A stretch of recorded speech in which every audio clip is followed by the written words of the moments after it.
السلام عليكم ورحمة الله وبركاته. حياكم الله أجمعين وبياكم.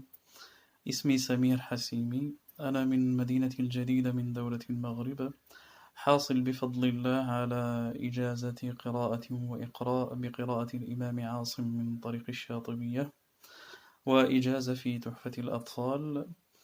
والحمد لله رب العالمين. أنا بإذن الله مدرس قرآن، لدي خبرة في التدريس والتحفيظ وتعليم أحكام التجويد للعرب والعجم.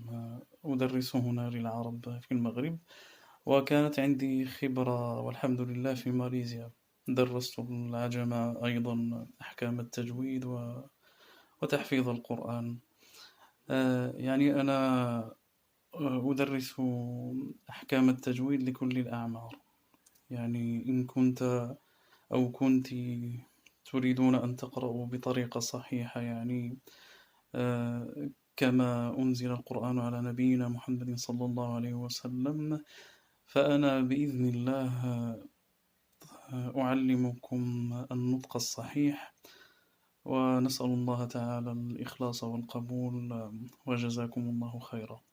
السلام عليكم ورحمة الله وبركاته.